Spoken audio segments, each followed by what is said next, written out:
Berikan aku 15 juta setiap bulan, atau ceraikan saja anakku. Kalimat itu diteriakkan mertuaku tepat di ruang tamu rumahku sendiri, sambil menuntut 70% gajiku hanya untuk membiayai gaya hidupnya yang haus gengsi. Suamiku berdiri di sampingnya, mengangguk pelan. Seolah aku memang cuma mesin uang keluarga ini. Tanpa banyak bicara, hari itu juga aku mengusir mereka berdua dari rumah ini. Mereka menangis, menjerit, memohon. Tapi mereka lupa satu hal, rumah megah tempat mereka berdiri. Perusahaan yang selama ini membiayai hidup mewah mereka. Semuanya atas nama saya. Dan malam itu, hanya dengan beberapa lembar dokumen, dunia mereka mulai runtuh satu persatu. Halo, sahabat semua. Selamat datang kembali di channel ini. Sebelum cerita dimulai, tuliskan di kolom komentar kalian menyimak dari kota mana. Jangan lupa like dan subscribe, karena kali ini kita akan sama-sama menyaksikan sebuah pembalasan yang begitu tenang dan elegan. Seorang perempuan yang selama bertahun-tahun diperlakukan seperti dompet berjalan, akhirnya bangkit dengan cara yang tidak pernah mereka sangka. Nama saya Anindya. Usia saya 34 tahun. Saya bekerja sebagai manajer keuangan senior di sebuah perusahaan konstruksi besar di kawasan Sudirman, Jakarta. Sudah 8 tahun saya membangun karir ini dari staf biasa. Dengan kerja keras, tanpa kenal lelah. Setiap angka, setiap laporan, setiap tanda tangan. Saya pahami betul artinya. Saya bukan perempuan yang mudah dijatuhkan. Tapi selama 5 tahun pernikahan, saya memilih menundukkan kepala demi satu kata yang mereka ucapkan berulang kali. Keluarga.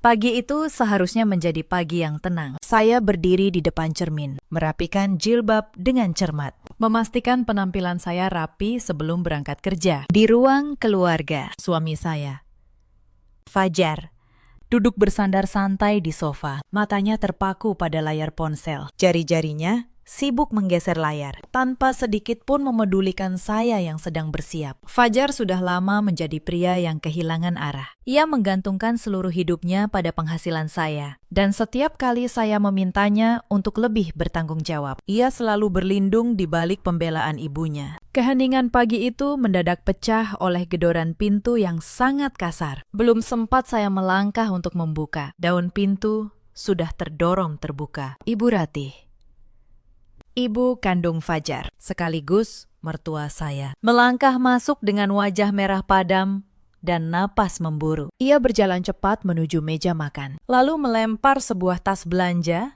dan beberapa lembar kertas tagihan ke atas meja. Kertas-kertas itu berserakan, menampilkan deretan angka yang jumlahnya sangat banyak. Tagihan tas merek ternama, tagihan perhiasan emas model terbaru, iuran arisan ibu-ibu sosialita yang selalu diikutinya setiap bulan. Saya menatap tumpukan kertas itu, mencoba menahan gejolak di dada. Saya sudah terlalu sering menghadapi situasi seperti ini. Namun kali ini, sorot mata mertua saya jauh lebih menuntut dan beringas dari biasanya. Ibu Ratih berkacak pinggang. Ia menatap saya dari atas sampai bawah dengan pandangan merendahkan, seolah saya bukan pemilik rumah ini, melainkan hanya pelayan yang bertugas melunasi semua keinginannya. Kamu lihat tagihan itu, Anindya, katanya dengan suara tinggi. Uang bulanan yang kamu berikan minggu lalu sudah habis. Teman-temanku di arisan semuanya memakai barang keluaran terbaru. Aku tidak mau terlihat miskin di depan mereka. Mulai bulan ini, jatahku harus dinaikkan.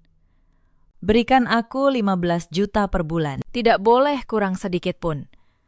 Suaranya melengking, menggema ke seluruh ruangan. Saya menarik napas panjang, berusaha menjaga nada suara saya tetap datar dan sopan, meski hati saya terasa panas. Ibu, kata saya pelan, 15 juta itu hampir 70% dari gaji saya. Kita masih harus membayar biaya perawatan rumah sebesar ini, tagihan listrik, kebutuhan makan sehari-hari untuk kita semua, belum lagi tabungan masa depan. Dan Fajar sampai hari ini belum mendapat pekerjaan. Dari mana saya bisa mengeluarkan uang sebanyak itu hanya untuk gaya hidup? Mendengar jawaban jujur itu, kemarahan Ibu Ratih justru semakin menjadi. Ia memukul meja hingga tasnya berguncang. "Tutup mulutmu," bentaknya.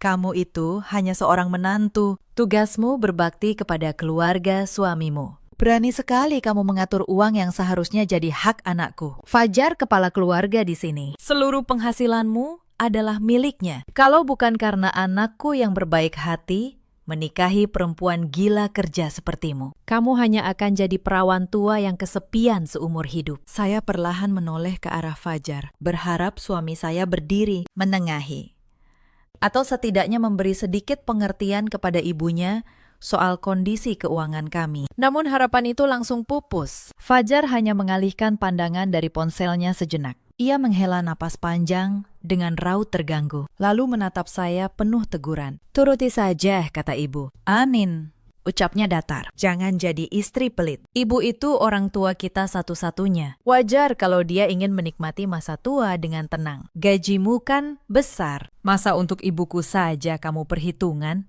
Itu kewajibanmu sebagai menantu." Saya terdiam, bukan karena tidak punya jawaban, tapi karena di detik itu saya sadar sesuatu yang selama ini saya coba tolak untuk saya percaya. Bagi mereka, kebaikan saya bukan kasih sayang. Kebaikan saya hanyalah kelemahan yang bisa dimanfaatkan. Malam itu, saya tidak menangis. Saya hanya duduk di ruang kerja saya, memandangi layar laptop. Di sana tersimpan seluruh riwayat keuangan keluarga ini. Dan untuk pertama kalinya dalam 5 tahun, saya membuka satu folder yang selama ini sengaja saya kunci rapat. Mereka tidak tahu, di dalam folder itu tersimpan sesuatu yang bisa mengubah segalanya. Ada satu kejadian yang, kalau saya ingat sekarang, terasa seperti awal dari segalanya. Sekitar 2 bulan sebelum malam teriakan itu, Ibu Ratih mengadakan perayaan ulang tahunnya di sebuah restoran mewah. Ia mengundang banyak saudara dan teman arisan. Semuanya, tentu saja, dibayar dari uang yang saya berikan. Malam itu, di depan semua tamu, Ibu Ratih berdiri untuk berpidato. Saya pikir ia akan berterima kasih. Tapi yang keluar dari mulutnya justru sebaliknya. "Terima kasih untuk semua yang hadir," katanya. "Ulang tahun ini memang sederhana. Maklum, menantu saya agak perhitungan orangnya. Untung saya sabar membimbingnya." Semua tamu tertawa. Saya berdiri di sudut ruangan, memegang gelas, tersenyum kaku. Sementara di dalam dada saya, sesuatu retak perlahan yang lebih menyakitkan. Ketika saya pamit ke kamar kecil, saya mendengar Ibu Ratih berbisik kepada temannya. "Anak saya sebenarnya bisa dapat yang lebih cantik dan lebih muda. Sayang saja dia keburu nikah sama si Anindya ini." Ya sudah. Lumayanlah, dompetnya tebal. Saya berdiri terpaku di balik dinding, mendengar setiap kata. Malam itu, saya pulang dengan senyum di wajah, tapi dengan luka yang tidak terlihat siapapun. Waktu itu saya belum tahu bahwa 2 bulan kemudian, di sebuah ruangan yang penuh tamu juga, giliran saya yang akan berdiri dan berbicara. Dan kali itu, bukan saya yang akan tersenyum kaku menahan malu. Untuk memahami mengapa saya bisa sesabar itu, kalian harus tahu dari mana semua ini bermula. 5 tahun lalu, saya menikah dengan Fajar. Saat itu, ia masih bekerja sebagai staf pemasaran di sebuah perusahaan kecil. Gajinya pas-pasan, tapi ia rajin dan punya mimpi. Saya jatuh cinta pada versi Fajar yang seperti itu. Versi yang mau berusaha. Keluarga saya sederhana, tapi ayah saya mendidik saya satu hal dengan keras. "Nak, jangan pernah menaruh seluruh hidupmu di tangan orang lain. Perempuan harus bisa berdiri di kakinya sendiri." Kalimat itu yang membuat saya tidak pernah berhenti bekerja, bahkan setelah menikah. Setahun pertama pernikahan kami berjalan manis. Fajar masih rajin berangkat kerja pagi-pagi. Kami masih sering makan malam bersama, membicarakan mimpi-mimpi kecil. Suatu malam, ia pernah berkata, "Anin, aku janji suatu hari nanti aku yang akan membahagiakanmu. Kamu tidak perlu kerja terlalu keras." Saya percaya, saya benar-benar percaya. Sampai perusahaan tempat Fajar bekerja bangkrut dan ia kehilangan pekerjaan. Saya menghiburnya. Saya bilang, "Tidak apa-apa, kita hadapi bersama." Saya masih punya karir yang menanjak. Waktu itu, saya baru saja dipromosikan menjadi manajer keuangan. Saya pikir inilah saatnya saya membalas kebaikannya, menopang keluarga, sementara ia bangkit kembali. Saya tidak tahu bahwa topangan sementara itu akan berubah menjadi beban seumur hidup, dan bahwa orang yang saya topang justru akan belajar menganggap saya sebagai alat, bukan pasangan. Yang tidak saya sangka, kehilangan pekerjaan itu perlahan mengubah Fajar. Awalnya ia melamar ke sana kemari, lalu ia mulai malas, lalu ia berhenti mencoba sama sekali. Dan di saat itulah Ibu Ratih mulai sering datang. Mertua saya adalah seorang janda yang gemar bergaul dengan lingkaran sosialita. Ia selalu membandingkan dirinya dengan teman-temannya. Baginya, gengsi lebih penting dari apapun. Ketika ia tahu menantunya seorang manajer keuangan bergaji besar, matanya berbinar. Bukan karena bangga, tapi karena melihat sumber uang baru. Pemberian pertama saya mulai dari yang wajar, 2 juta sebulan untuk kebutuhan ibu. Saya ikhlas. Ia orang tua Fajar. Tapi angka itu terus naik, 3 juta, 5 juta, 8 juta. Setiap kali saya memberi, tuntutannya justru bertambah, bukan berkurang. Dan yang paling menyakitkan, semakin banyak saya memberi, semakin sedikit saya dihargai. Di depan tamu, Ibu Ratih pernah berkata, "Untung ada Anindya, lumayan bisa dipakai." Dipakai, seolah saya benda, bukan manusia. Saya masih ingat betul insiden pertama yang membuat dada saya sesak. Waktu itu ulang tahun saya yang ke-32. Sepanjang hari saya berharap mungkin Fajar akan memberi sesuatu, sekecil apapun. Yang saya terima malah panggilan telepon dari Ibu Ratih, memerintahkan saya mampir ke butik langganannya sepulang kerja. Ia sudah memilih sebuah tas seharga 12 juta. Ia menyuruh saya membayarnya. "Anggap ini kado ulang tahun buat ibu darimu," katanya, tanpa sedikit pun mengucapkan selamat ulang tahun untuk saya. Malam itu saya makan sendirian di ulang tahun saya sendiri, sambil menatap struk pembayaran tas yang bukan milik saya. Insiden berikutnya datang beberapa bulan kemudian. Suatu sore, keran air di kamar saya rusak, dan air merembes ke lantai. Saya meminta Fajar memanggil tukang. Ia hanya menjawab, "Nanti saja, aku sibuk." Padahal ia hanya rebahan sambil bermain ponsel. Akhirnya, saya sendiri yang menelpon tukang, membayarnya, dan mengepel air itu dengan tangan saya sendiri, masih berpakaian kantor. Fajar melewati saya, melangkahi ember, tanpa sedikit pun menawarkan bantuan. Di rumah yang saya biayai, saya bahkan mengepel lantai sendiri, sementara suami saya duduk seperti tamu. Lalu ada peristiwa arisan itu. Ibu Ratih memaksa saya ikut ke pertemuan arisannya. Bukan untuk menghormati saya, tapi untuk memamerkan menantunya yang bergaji besar. Di depan teman-temannya, ia berkata lantang, "Ini menantuku. Dia yang bayarin semua kebutuhanku. Enak kan punya menantu kaya?" Teman-temannya tertawa. Saya hanya bisa tersenyum kaku, menahan malu. Dipajang seperti barang pameran. Di perjalanan pulang, ketika saya diam, Ibu Ratih malah menegur, "Kamu kok cemberut? Harusnya kamu bangga bisa berguna buat ibu." Yang membuat semuanya terasa semakin sempit. Ibu Ratih perlahan mulai ikut campur mengatur uang saya. Ia meminta saya menyerahkan slip gaji setiap bulan, agar ia bisa membantu mengatur pengeluaran. Awalnya saya menolak halus, tapi Fajar menekan saya. "Ibu cuma mau bantu. Anin, jangan sombong." Akhirnya saya menyerah, dan sejak itu Ibu Ratih tahu persis berapa gaji saya dan menuntut bagian yang semakin besar setiap bulan. Ia bahkan mencatat pengeluaran saya, menandai mana yang menurutnya boros. Padahal pengeluaran itu untuk kebutuhan rumah yang saya biayai sendiri. Saya, seorang manajer keuangan yang mengatur miliaran rupiah di kantor, tidak diizinkan mengatur gaji saya sendiri di rumah saya sendiri. Fajar tidak pernah membela saya. Sekali waktu, saya memberanikan diri bertanya kepadanya, kenapa ia tidak pernah berdiri di pihak saya? Ia menjawab dengan kalimat yang tidak akan pernah saya lupa. "Surgaku ada di telapak kaki ibuku, Anin. Bukan di kamu." Malam itu, saya menangis diam-diam di kamar mandi, supaya ia tidak mendengar. Tapi keesokan paginya, saya bangun dengan tekad yang berbeda. Kalau tidak ada yang akan melindungi saya, maka saya yang harus melindungi diri saya sendiri. Dan saya mulai bersiap, jauh sebelum mereka menyadarinya. Tapi sebelum saya bercerita soal persiapan itu, ada satu malam lagi yang harus kalian tahu. Malam yang membuat saya benar-benar yakin bahwa rumah ini bukan lagi tempat yang aman untuk saya. Malam itu, adik ipar saya, Sinta, adik perempuan Fajar, datang berkunjung. Sinta belum menikah. Dan sama seperti ibunya, ia gemar hidup mewah tanpa mau bekerja. Ia baru saja menghancurkan sebuah mobil sewaan dan butuh uang untuk menggantinya. Tanpa basa-basi, Ibu Ratih memanggil saya ke ruang tamu. Anindya, Sinta butuh uang 80 juta. Kamu transfer besok pagi ya, kata Ibu Ratih.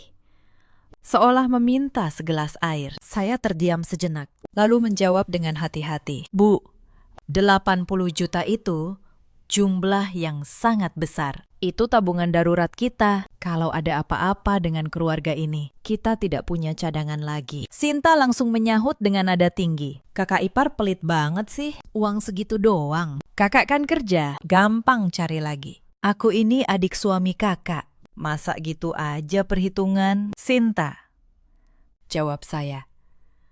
Mencoba tetap tenang. Menghancurkan mobil sewaan itu tanggung jawabmu, bukan tanggung jawab saya. Saya sudah membantu keluarga ini lebih dari cukup. Wajah Ibu Ratih langsung merah. Kamu ini sudah berani melawan sekarang. Ya, Sinta ini keluarga. Kamu itu cuma menantu. Menantu yang tidak tahu diri. Kalau tidak mau membantu keluarga suami, buat apa kamu ada di sini? Saya menoleh ke Fajar, berharap sekali lagi. Tapi Fajar, seperti biasa, hanya berkata, "Sudah, Anin, bantu saja adikku. Jangan bikin ribut."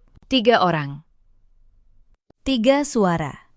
Semua menekan saya di sudut ruang tamu rumah saya sendiri. Saya berdiri di tengah mereka, merasa asing di rumah yang saya beli dengan keringat saya sendiri. Malam itu, saya tidak marah. Saya hanya merasa sangat dingin. Dan di kedinginan itu, sebuah kesadaran datang dengan jernih. Bagi mereka, saya bukan keluarga. Saya hanya sumber uang yang tidak boleh habis. Dan sumber uang tidak punya hak untuk berkata tidak. Keesokan paginya, saya tetap tidak mentransfer uang untuk Sinta. Untuk pertama kalinya, saya berkata tidak. Dan bertahan. Dan reaksi mereka mengajarkan saya segalanya. Ibu Ratih mendiamkan saya selama 3 hari, memasang wajah masam, dan menyebar cerita ke saudara-saudaranya bahwa saya menantu durhaka yang menelantarkan adik ipar. Bukan permintaan maaf, bukan pengertian, hanya hukuman, karena saya berani menjaga uang saya sendiri. Ada satu lagi kejadian yang tidak akan pernah saya lupakan. Beberapa minggu sebelum itu, saya jatuh sakit. Bukan sakit biasa. Saya kelelahan hebat karena bekerja terlalu keras. Dan dokter menyuruh saya beristirahat total selama beberapa hari. Untuk pertama kalinya, saya meminta bantuan. Saya minta Ibu Ratih atau Fajar mengantar saya ke rumah sakit untuk pemeriksaan lanjutan. Tahukah kalian apa jawaban mereka? Ibu Ratih menjawab enteng. Aduh, Ibu ada arisan hari ini. Kamu naik taksi sendiri saja. Kan kamu punya uang. Dan Fajar, suami saya, hanya berkata, "Aku capek, Nin. Lagi pula, kamu cuma kecapean. Besok juga sembuh." Saya pergi ke rumah sakit sendirian, dengan taksi, dalam keadaan lemas. Duduk di ruang tunggu sendirian, menerima hasil pemeriksaan sendirian. Di rumah yang katanya keluarga, saya bahkan tidak punya satu orang pun yang mau menemani saya saat sakit. Tapi ketika saya sehat dan menerima gaji, mereka semua berbaris meminta bagian. Di ruang tunggu rumah sakit itulah, sambil menahan tubuh yang lemah, saya membuat janji pada diri saya sendiri bahwa saya tidak akan menghabiskan sisa hidup saya menjadi sumber uang bagi orang-orang yang bahkan tidak menganggap saya manusia. Sejak malam itu, saya tahu bertahan di sini dengan diam bukan lagi pilihan. Saya harus bersiap. dan saya harus melakukannya dengan cara yang tidak bisa mereka bantah. Sebagai orang keuangan, saya paham betul satu prinsip. Uang meninggalkan jejak. Setiap rupiah punya cerita, kalau kita tahu cara membacanya. Hal pertama yang saya lakukan adalah membuka rekening terpisah yang tidak diketahui siapapun. Setiap bulan, sebagian gaji saya alirkan diam-diam ke sana. Bukan untuk kabur, tapi untuk berjaga. Andai suatu hari saya benar-benar harus berdiri sendiri. Yang kedua, dan ini yang mereka tidak pernah tahu, adalah soal rumah dan perusahaan. Rumah megah yang mereka pijak dengan angkuh itu, saya beli 3 tahun lalu dari hasil kerja saya, ditambah warisan kecil dari almarhum ayah. Sertifikatnya, akta rumahnya, semuanya atas nama saya, Anindya. Bukan Fajar, bukan Ibu Ratih, dan perusahaan konstruksi yang katanya membiayai hidup mewah keluarga suami itu bukan milik keluarga Fajar.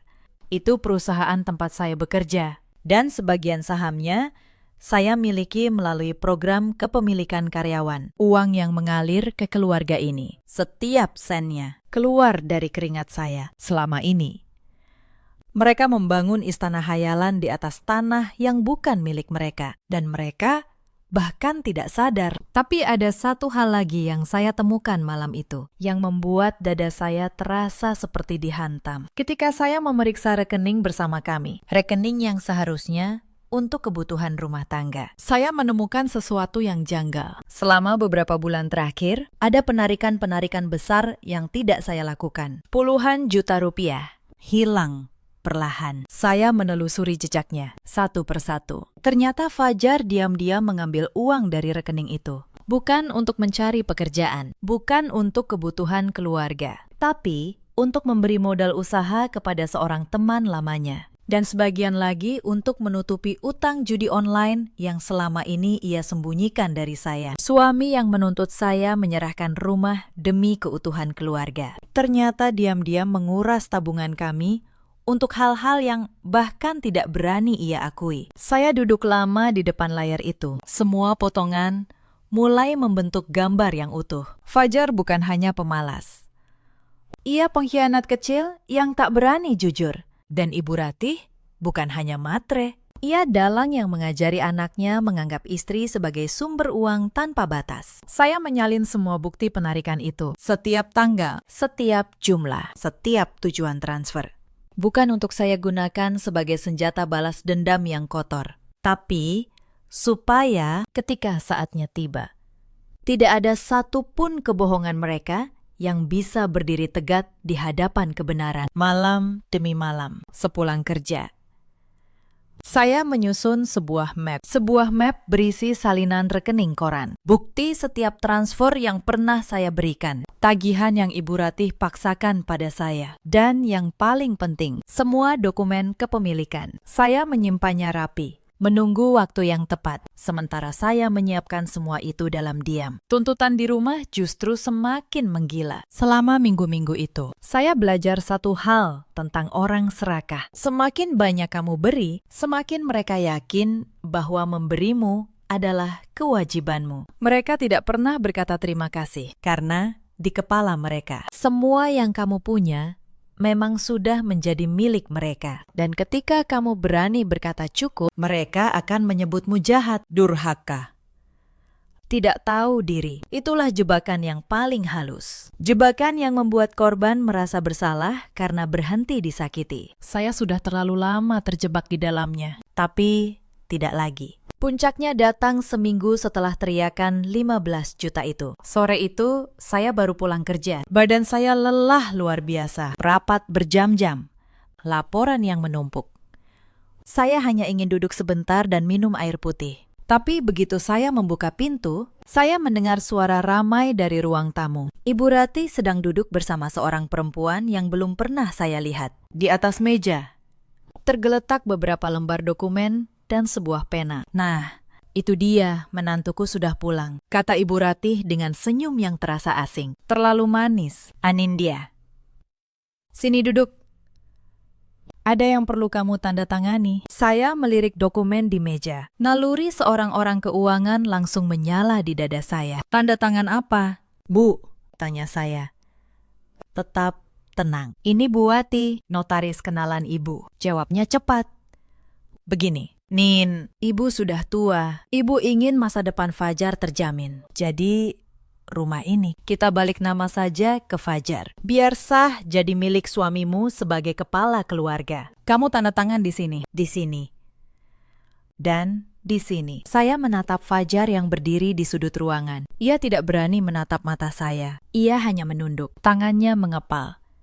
Tapi mulutnya terkunci rapat. Jadi ini rencananya. Setelah menguras uang saya bertahun-tahun, sekarang mereka ingin merampas rumah saya juga dengan menyamarkannya sebagai bakti seorang istri. Untuk sesaat, seluruh dada saya terasa dingin. Bukan marah, hanya dingin. Saya tersenyum tipis. Saya mengambil pena itu, memutarnya di jari-jari saya, lalu meletakkannya kembali. Boleh saya baca dulu dokumennya? Bu, tanya saya sopan. Wajah Ibu Ratih sedikit berubah. Untuk apa dibaca? Ini urusan keluarga. Kamu tanda tangan saja. Jangan banyak tingkah, justru karena ini urusan keluarga. Saya harus baca. Bu, jawab saya. Masih tersenyum. Ibu, tenang saja. Malam ini saya pelajari. Besok kita bicara lagi. Ibu Ratih mendengus kesal. Bu Wati, si notaris, tampak salah tingkah dan buru-buru mengemasi dokumennya. Malam itu, di ruang kerja, saya membaca dokumen itu baris demi baris. Dan dugaan saya benar. Itu adalah Akta Hibah yang isinya memindahkan seluruh kepemilikan rumah kepada Fajar tanpa satupun perlindungan untuk saya. Kalau saya tanda tangan, esok paginya saya bisa diusir dari rumah saya sendiri tanpa hak apapun. Mereka pikir saya perempuan bodoh yang bisa ditipu dengan senyum manis dan kata keluarga. Mereka lupa, saya menghabiskan 8 tahun hidup saya membaca dokumen seperti ini setiap hari. Setiap klausul, setiap kalimat kecil yang sengaja disamarkan. Saya paham betul artinya. Draft yang mereka sodorkan itu bukan bakti, itu perangkap yang dirancang agar saya kehilangan segalanya. Sambil tersenyum, mengucapkan terima kasih. Saya tidak marah, saya justru berterima kasih. Karena malam itu, mereka baru saja memberi saya alasan terakhir yang saya butuhkan. Keesokan paginya, saya tidak menandatangani apapun. Saya berangkat kerja seperti biasa. Tapi hari itu, di sela jam istirahat, saya menemui seseorang yang sudah lama saya kenal. Pak Bram, pengacara perusahaan, sekaligus teman lama ayah saya. Saya letakkan map saya di mejanya. Ia membuka lembar demi lembar. Rekening koran, bukti transfer, akta rumah atas nama saya, draft hibah yang mencurigakan itu. Wajahnya berubah serius. Anindya, katanya pelan setelah membaca semuanya. Kamu tahu artinya semua ini? Saya tahu. Pakistan, jawab saya. Karena itu, saya datang. Rumah ini 100% milikmu. Sah secara hukum. Tidak ada satupun nama mereka di dalamnya. Lanjutnya. Dan uang yang selama ini kamu berikan. Kalau kamu mau, ada jalan hukumnya. Tapi Anindya, begitu kamu bergerak, tidak ada jalan mundur. Kamu yakin? Saya menatap matanya. Saya teringat suara ayah saya. Perempuan harus bisa berdiri di kakinya sendiri. Saya yakin. Pakistan, kata saya. Saya sudah menunduk terlalu lama. Pak Bram tersenyum. Kalau begitu, kita siapkan semuanya. Repi, tenang, sesuai hukum.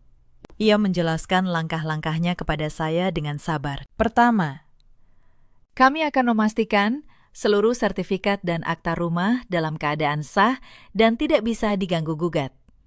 Kedua, kami menyusun kronologi lengkap dari setiap transfer yang saya berikan sampai draft hibah yang mencurigakan itu, agar tidak ada yang bisa memutarbalikkan fakta. Ketiga, kami menyiapkan surat pemberitahuan resmi bahwa saya, sebagai pemilik sah rumah, berhak menentukan siapa yang tinggal di dalamnya. Yang paling penting, Anindya, kata Pak Bram, kamu tidak boleh terpancing emosi. Orang yang benar tidak perlu berteriak. Kita biarkan dokumen yang bicara. Kamu cukup tenang. Dan biarkan mereka yang panik. Saya mengangguk. Untuk pertama kalinya dalam waktu yang lama, saya merasa tidak sendirian. Ada seseorang yang berdiri di pihak saya, bukan karena kasihan, tapi karena saya benar. Setiap malam sepulang kerja, saya mampir ke kantor Pak Bram. Kami memeriksa berkas satu persatu, seperti menyusun potongan puzzle yang akhirnya membentuk gambaran utuh. Semakin lengkap berkas itu, semakin tenang hati saya, karena saya tahu kali ini saya tidak akan kalah. Selama 2 minggu berikutnya, saya menjalani hidup seperti biasa. Saya tetap memasak, tetap sopan, tetap membayar tagihan yang mereka sodorkan. Ibu Rati dan Fajar mengira saya sedang menyusun keberanian untuk menandatangani hibah itu. Mereka bahkan mulai lebih ramah kepada saya, karena mengira kemenangan sudah di tangan. Tapi keramahan itu tidak bertahan lama, karena saya belum juga menandatangani hibah. Ibu Ratih mulai menekan dengan cara lain. Ia mulai mengatur hidup saya di dalam rumah saya sendiri. Ia memindahkan barang-barang saya dari kamar utama ke kamar kecil di belakang. Alasannya, kamar depan lebih pantas untuk ibu, karena kepala keluarga harus dihormati. Ia juga menyuruh saya memasak untuk semua tamu yang datang, lalu makan belakangan di dapur, sendirian. Seperti pembantu di rumah yang saya beli dengan uang saya sendiri. Puncak dari tekanan itu terjadi ketika saya sedang lembur di kantor. Ibu Rati menelpon berkali-kali, memaksa saya pulang cepat untuk melayani arisannya. Ketika saya bilang tidak bisa karena ada pekerjaan penting, ia berteriak di telepon, "Pekerjaan, pekerjaan terus. Kamu itu perempuan, tugasmu di rumah, melayani keluarga suami. Kalau berani membangkang lagi, Ibu suruh Fajar ceraikan kamu." Saya mendengar ancaman itu sambil berdiri di lorong kantor, menahan air mata. Tapi di saat yang sama, di dalam dada saya, tekad itu justru semakin membatu. Malam harinya, Fajar menambah luka itu. Ia masuk ke kamar kecil tempat saya sekarang tidur dan berkata dingin, "Anin, sampai kapan kamu mau keras kepala? Tanda tangani saja hibah itu. Ini demi keutuhan keluarga. Kalau kamu benar sayang aku, kamu tidak akan perhitungan soal rumah." Ia bahkan tidak sadar betapa lucunya seorang suami pengangguran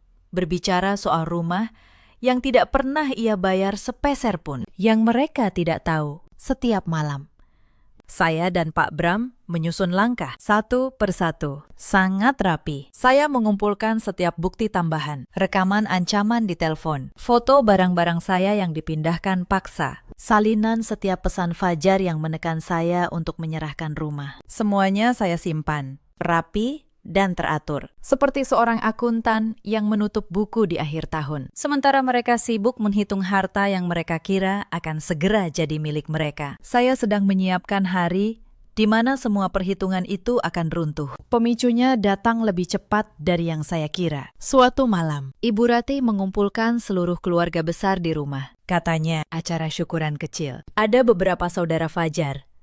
Ada juga tante-tante dari arisan Ibu Rati. Belakangan saya tahu, ini bukan syukuran biasa. Ibu Rati sengaja mengundang banyak orang, agar di depan mereka semua. Saya merasa malu kalau menolak menandatangani hibah itu. Ia ingin mempermalukan saya, memaksa saya menyerah lewat tekanan sosial. Sungguh sebuah rencana yang licik. Sayang, rencana itu justru menjadi panggung yang sempurna untuk saya. Pagi sebelum acara, saya sempat berdiri lama di depan cermin, sama seperti pagi ketika teriakan itu terjadi. Tapi kali ini, mata saya berbeda. Tidak ada lagi ketakutan, tidak ada lagi keinginan untuk menyenangkan mereka. Yang ada, hanya ketenangan seseorang yang tahu bahwa malam ini semuanya akan berakhir. Saya menelpon Pak Bram, memastikan ia siap. Ia berkata, "Saya akan datang tepat waktu."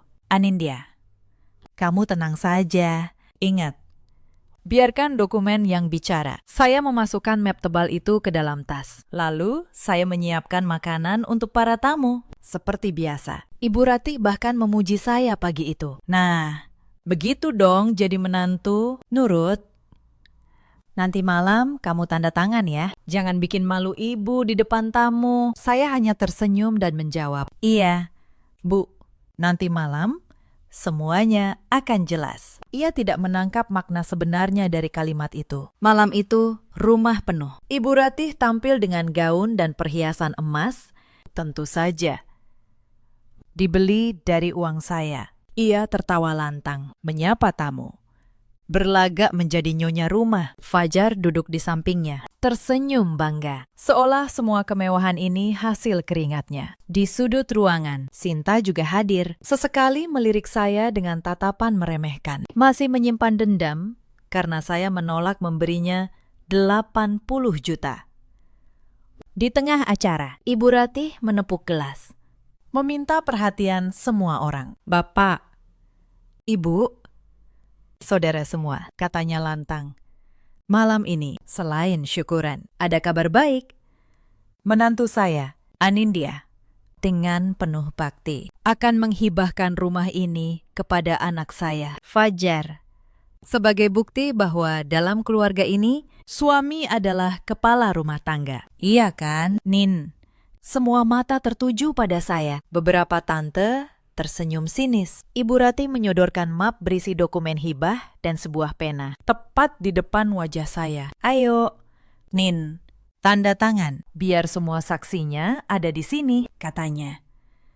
Penuh kemenangan. Saya berdiri perlahan. Ruangan hening. Semua menunggu saya membubuhkan tanda tangan. Tapi saya tidak mengambil pena itu. Saya justru mengeluarkan map saya sendiri dari dalam tas yang sejak tadi saya pegang. Map yang jauh lebih tebal. Sebelum saya tanda tangan, kata saya dengan suara tenang yang menggema di ruangan yang senyap. Izinkan saya menunjukkan beberapa hal kepada semua yang hadir di sini. Supaya semuanya jelas, supaya tidak ada yang tertipu. Saya membuka map itu. Saya mengangkat lembar pertama tinggi-tinggi. Ini akta rumah ini. Silakan dibaca. Rumah ini atas nama saya, Anindya, 100%. Dibeli dari gaji saya dan warisan almarhum ayah saya.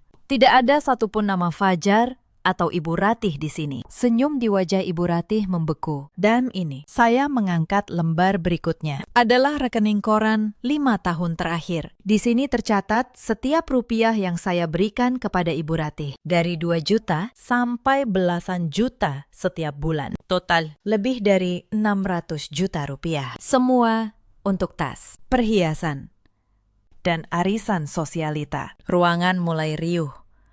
Para tamu saling berbisik. Beberapa menatap Ibu Ratih dengan tatapan berbeda. Dan ini yang terakhir. Suara saya sedikit meninggi, tapi tetap terkendali. Ini adalah draft hibah yang tadi hendak saya tanda tangani. Kalau saya, menurut, esok pagi saya bisa diusir dari rumah saya sendiri. Rumah yang saya beli dengan keringat saya. Jadi, di depan Bapak, Ibu, dan semua saudara yang hadir malam ini, saya ingin bertanya, menurut kalian, apakah ini yang namanya bakti seorang menantu? Atau ini perampokan yang dibungkus dengan kata keluarga? Hening. Lalu, bisik-bisik itu berubah menjadi gumaman kemarahan. Bukan kepada saya, tapi kepada Ibu Ratih dan Fajar. Wajah Ibu Ratih pucat pasi. Kamu beraninya mempermalukan ibu di depan semua orang. Saya tidak mempermalukan siapapun, Bu, jawab saya tenang. Saya hanya menunjukkan kebenaran. Ibu sendiri yang mengundang mereka untuk jadi saksi. Sekarang mereka sudah menyaksikan. Semuanya, salah satu tante yang ternyata sepupu jauh Fajar, berdiri dan berkata dengan suara keras, Ratih, jadi selama ini kamu pamer pakai uang menantumu, sementara anakmu pengangguran. Astagfirullah, aku pikir kamu sudah kaya. Ternyata kamu numpang hidup di menantumu sendiri. Wajah Ibu Ratih terbakar malu. Fajar tertunduk, tidak berani mengangkat wajah. Tapi saya belum selesai. Saya mengeluarkan satu lembar terakhir dari map saya. Sebuah rekaman yang saya putar dari ponsel. Di depan semua tamu. Suara Ibu Ratih sendiri terdengar jelas mengancam. Kalau berani membangkang lagi, Ibu suruh Fajar ceraikan kamu. Lalu, suara Fajar menekan saya untuk menyerahkan rumah demi keutuhan keluarga. Ruangan itu benar-benar hening sekarang. Para tamu yang tadi hanya curiga. Kini menatap Ibu Rati dan Fajar dengan jijik. Seorang paman tua menggeleng dan berkata pelan, "Sudah numpang hidup, mau merampas rumah orang pula. Ini bukan keluarga, ini perampokan." Saya menoleh ke seluruh tamu dan berkata dengan tenang, "Bapak, Ibu, semua yang hadir. Saya tidak butuh belas kasihan. Saya hanya ingin kalian jadi saksi bahwa saya tidak durhaka. Saya hanya berhenti membiarkan diri saya diinjak." Beberapa tante mengangguk pelan. Salah satu dari mereka bahkan menepuk bahu saya dan berbisik, "Kamu benar, Nak. Kamu sudah terlalu lama sabar." Saat itulah pintu rumah terbuka.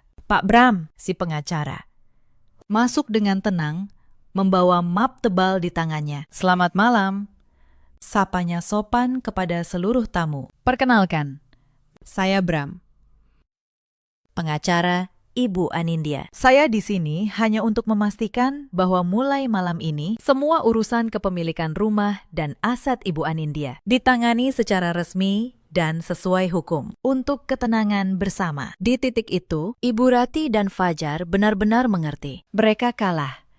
Bukan karena saya berteriak, tapi karena saya tenang dan saya benar. Malam itu tidak ada tanda tangan hibah. Yang ada hanya keheningan panjang dan tamu-tamu yang pulang sambil menggeleng-gelengkan kepala. Keesokan harinya, saya tidak mengusir mereka dengan kemarahan. Saya melakukannya dengan cara yang jauh lebih dingin dan sepenuhnya sah. Pak Bram membantu saya menyiapkan surat resmi karena rumah sepenuhnya milik saya. Secara hukum, saya berhak menentukan siapa yang boleh tinggal. Saya memberi Ibu Rati dan Fajar waktu 7 hari untuk mencari tempat tinggal baru. Ketika surat itu saya berikan, Ibu Rati menangis histeris. Ia yang kemarin berteriak menuntut 15 juta, kini memohon-mohon, "Anindya, tolong. Ibu tidak punya tempat tinggal. Kamu tega mengusir orang tua," isaknya. Saya menatapnya. Dalam hati, saya teringat semua tahun ketika saya menunduk. Semua penghinaan. Kata dipakai. Kalimat surga.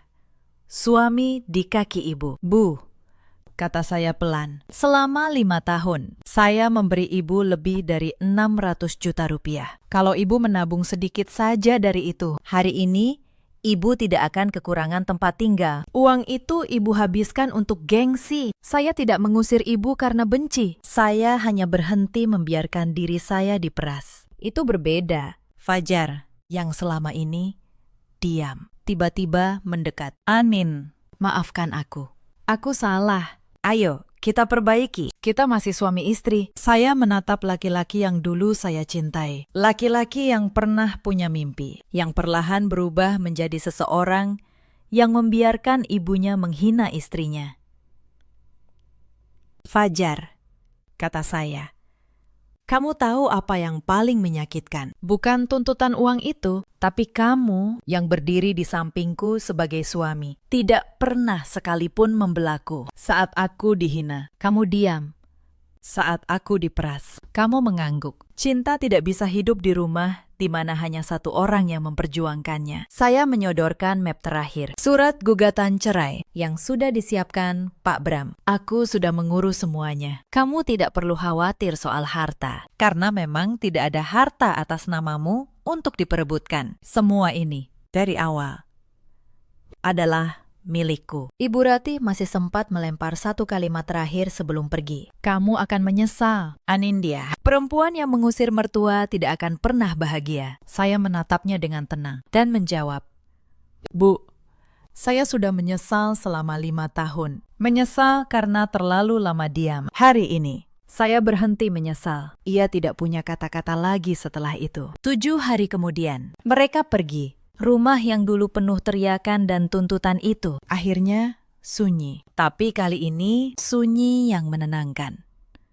Saya berjalan dari kamar ke kamar, membuka setiap jendela, membiarkan udara segar masuk untuk pertama kalinya dalam waktu yang lama. Rumah ini akhirnya benar-benar menjadi rumah saya. Bukan hanya di atas kertas, tapi juga di dalam dada saya. Bulan-bulan setelahnya berjalan seperti napas yang akhirnya bisa saya hela dengan lega. Perceraian saya dan Fajar selesai secara hukum. Karena semua aset memang atas nama saya, tidak ada yang bisa mereka tuntut. Ibu Rati dan Fajar akhirnya mengontrak sebuah rumah petak kecil di pinggiran kota, jauh dari kawasan mewah yang dulu selalu Ibu Ratih banggakan. Kabar yang saya dengar kemudian datang sedikit demi sedikit, dibawa oleh saudara-saudara yang malam itu menjadi saksi. Fajar, yang seumur hidupnya menolak bekerja, kini terpaksa menerima pekerjaan sebagai kurir karena utang judi online-nya mulai ditagih. Orang-orang yang dulu ia beri modal usaha dengan uang curian dari rekening kami menghilang begitu saja. Tidak ada lagi menantu yang bisa ia peras untuk menambal lubang yang ia gali sendiri. Ibu Ratih,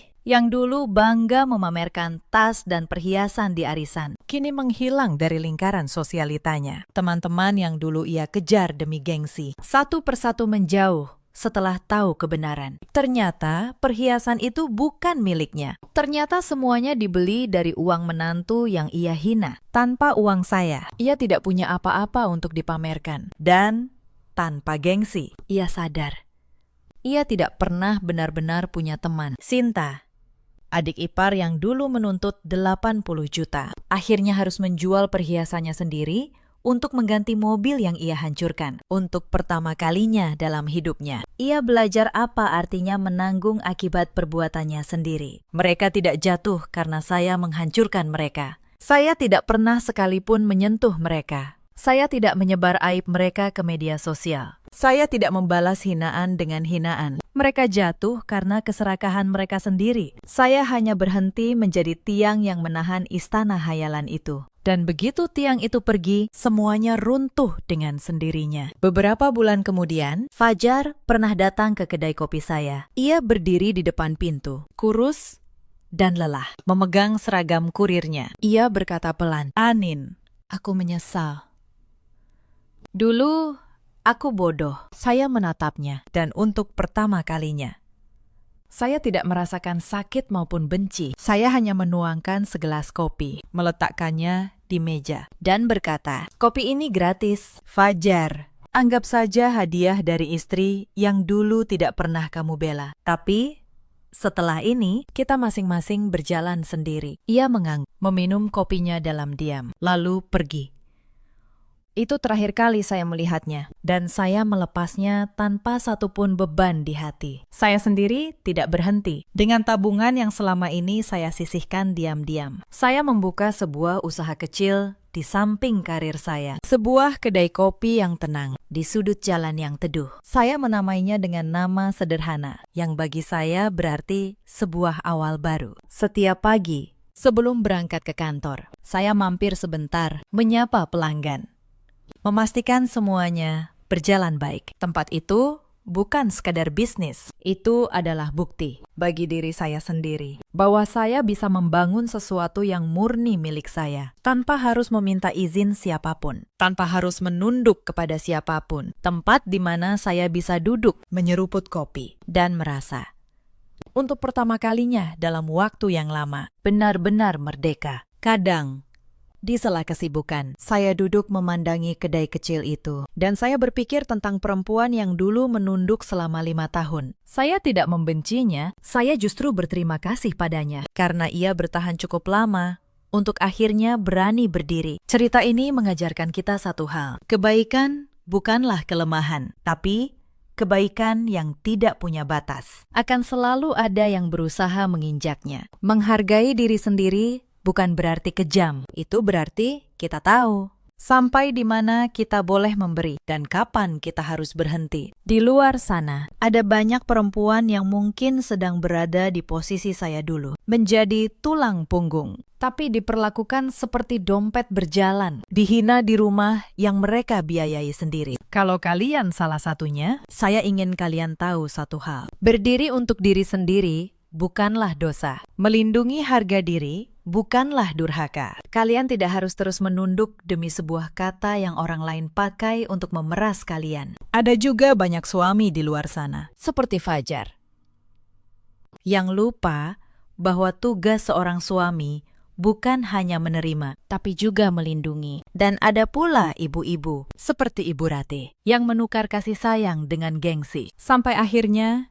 kehilangan keduanya. Dalam hidup, kita selalu punya pilihan. Kita bisa terus bertahan dalam luka, atau kita bisa memilih untuk berdiri dan berjalan menuju hidup yang lebih layak. Saya memilih yang kedua, dan saya tidak pernah menyesalinya. Bagaimana dengan kalian? Kalau kalian berada di posisi saya, apa yang akan kalian lakukan? Tuliskan di kolom komentar. Saya ingin mendengar cerita kalian. Terima kasih sudah menemani sampai akhir. Jangan lupa, sebesar apapun kasih sayang yang kalian beri, jangan pernah lupa menyisakan sedikit untuk menghargai diri sendiri. Sampai jumpa di cerita berikutnya. Dasar perempuan tak tahu diri. Hidupmu cuma menumpang di rumah ini. Suami saya membentak begitu di depan seluruh keluarga saat makan malam. Lalu, ibu mertua saya berdiri. Ia mengangkat mangkuk sup yang masih mengepul panas. Dan ia menyiramkannya tepat ke wajah saya. Ruang makan itu seketika senyap. Saya tidak menjerit. Saya menyeka wajah saya pelan-pelan. Lalu saya bangkit dan membanting piring kotor di hadapan mereka. Mulai detik ini, kata saya, tenang. Kalian sudah kehilangan segalanya. Dalam waktu 1 jam, seluruh kerajaan bisnis yang menghidupi keluarga ini runtuh sampai ke akar. Dan mereka bahkan belum tahu siapa sebenarnya perempuan yang baru saja mereka hina. Halo, sahabat semua. Selamat datang kembali di channel ini. Sebelum cerita dimulai, tuliskan di kolom komentar kalian menyimak dari kota mana. Jangan lupa like dan subscribe supaya channel ini bisa terus menghadirkan kisah-kisah yang lebih menarik untuk kalian. Nama saya Sandra Mahardika, 40 tahun. Saya pendiri sekaligus direktur utama Mahardika Group, sebuah perusahaan investasi dan properti di kawasan Pondok Indah, Jakarta. Sudah 12 tahun saya membangun semuanya dari nol. Tidak ada warisan, tidak ada kerabat kaya, hanya kerja keras dan sedikit nyali untuk tidak pernah menyerah. Banyak orang mengenal nama perusahaan saya, tapi hampir tidak ada yang tahu wajah pemiliknya. Itu memang saya rancang sejak awal. Saya selalu memakai nama gadis di balik perusahaan dan menempatkan direksi profesional sebagai wajah publik. Saya muncul di rapat besar hanya lewat panggilan video dengan layar yang sengaja saya redupkan. Saya ingin menjalani hidup pribadi yang tenang, tanpa kamera, tanpa sorotan. 3 tahun lalu, saya menikah dengan Vano Pratama. Saat itu, ia hanya seorang manajer biasa di sebuah perusahaan menengah. Gajinya tidak besar, tapi ia tampak hangat, sederhana, dan penuh perhatian. Saya jatuh cinta justru karena ia tidak tahu siapa saya. Saya sengaja tidak memberitahunya. Saya ingin dicintai sebagai Sandra, perempuan biasa, bukan sebagai pemilik perusahaan triliunan. Maka saya memilih hidup sederhana bersamanya. Saya tinggal di rumah keluarganya. Saya memasak. Saya melayani. Saya menjadi menantu yang berbakti. Saya menyimpan rapat-rapat dunia bisnis saya di balik pintu kamar kerja yang selalu terkunci. Bahkan ketika perusahaan suami saya hampir bangkrut 2 tahun lalu, sayalah yang diam-diam menyelamatkannya. Lewat tangan ketiga, saya menyuntikkan dana lewat jaminan korporat dari grup saya. Vano mengira ada investor misterius yang percaya padanya. Padahal investor itu adalah istrinya sendiri. Saya tidak pernah meminta pujian. Saya hanya ingin keluarga ini utuh. Hidup saya saat itu seperti memiliki 2 wajah. Di pagi hari, saya adalah menantu yang mengenakan daster sederhana, menyapu halaman, dan menawar harga sayur di pasar agar tidak dianggap boros oleh ibu mertua. Lalu, di siang hari, saat semua orang mengira saya pergi ke kantor kecil, tempat saya berpura-pura bekerja, saya sebenarnya masuk ke ruang rapat tertutup, memimpin negosiasi bernilai ratusan miliar lewat layar yang sengaja saya redupkan. Tidak ada yang tahu. Bahkan sopir pribadi saya pun dilatih untuk menjemput saya di tempat yang jauh dari rumah, agar tidak menimbulkan kecurigaan. Saya menikmati permainan itu. Bagi saya, melepas semua kemewahan dan menjadi perempuan biasa adalah kemewahan tersendiri. Sebuah ketenangan yang tidak bisa dibeli dengan uang. Tapi rupanya, kebaikan yang disembunyikan terlalu lama hanya akan dianggap kelemahan. Malam itu udara terasa sangat dingin, namun suasana di ruang makan keluarga Pratama justru memanas. Saya baru saja menata seluruh hidangan di meja makan panjang. Opor, sayur, ikan goreng kesukaan ibu mertua. Selama 3 tahun pernikahan, saya selalu berusaha menjadi istri dan menantu yang baik. Saya membetulkan hijab saya, memastikan semua makanan masih hangat untuk suami dan ibu mertua saya. Terdengar suara pintu utama terbuka. Vano melangkah masuk. Namun, ia tidak pulang sendirian. Ada seorang perempuan muda di sampingnya. Perempuan itu cantik, berpakaian mahal, dengan senyum yang terlalu percaya diri. Vano memperkenalkannya sebagai Kanza, rekan kerja yang katanya sedang butuh tempat menginap beberapa hari. Saya menyambutnya dengan sopan. Saya tambahkan 1 piring di meja. Saya tidak banyak bertanya, tapi saya melihat cara Kanza menatap suami saya, dan saya melihat cara Vano menghindari mata saya. Sebenarnya, hati saya sudah tahu sejak detik itu. Hanya saja, saya memilih diam. Saya ingin melihat sampai sejauh mana semua ini akan berjalan. Sejak Kanza datang, rumah itu berubah. Ibu mertua saya, Bu Maria, memperlakukannya seperti tamu kehormatan. Sementara saya, menantu yang sudah 3 tahun melayani keluarga ini, mendadak diperlakukan seperti pembantu di rumah sendiri. Sandra, tolong ambilkan teh untuk Kanza. Sandra, kamarmu pindah ke belakang saja. Kanza butuh kamar yang lebih nyaman. Saya menuruti semuanya tanpa membantah. Bukan karena saya takut, tapi karena saya sedang menahan diri. Vano pun berubah. Ia mulai pulang larut. Sering tertawa di telepon dengan suara pelan, lalu buru-buru menutupnya saat saya lewat. Ia tidak lagi menatap saya seperti dulu. Padahal, seluruh gaya hidup keluarga ini ditopang oleh sesuatu yang tak mereka sadari. Mobil mewah Vano, kartu kredit ibu mertua, perusahaan yang katanya milik suami saya. Semuanya berdiri di atas jaminan diam-diam dari grup saya. Mereka menikmati uang itu, tapi mereka sama sekali tidak tahu dari mana asalnya. Suatu sore, saya tidak sengaja mendengar percakapan di dapur. Bu Maria berbisik kepada Kanza, "Sabar, Nak.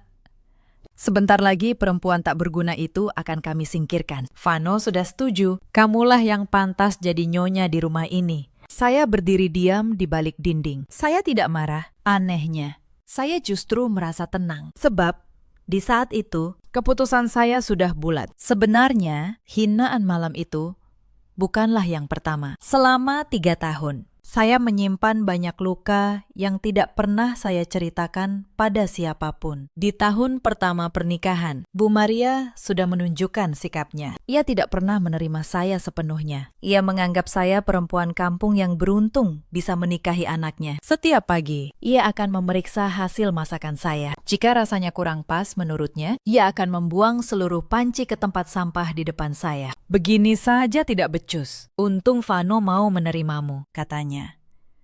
Saya tidak pernah membantah. Saya hanya memasak ulang dari awal dengan senyum yang saya paksakan. Pernah suatu kali, saat keluarga besar berkumpul, Bu Maria sengaja menumpahkan teh ke pakaian saya, lalu menyalahkan saya karena dianggap ceroboh. Semua kerabat menertawakan saya. Vano hanya diam, tidak sekalipun membela istrinya. Malam itu, di kamar, saya bertanya pelan kepadanya, "Mas, kenapa kamu tidak pernah membela saya?" Vano menjawab dingin, "Itu ibuku.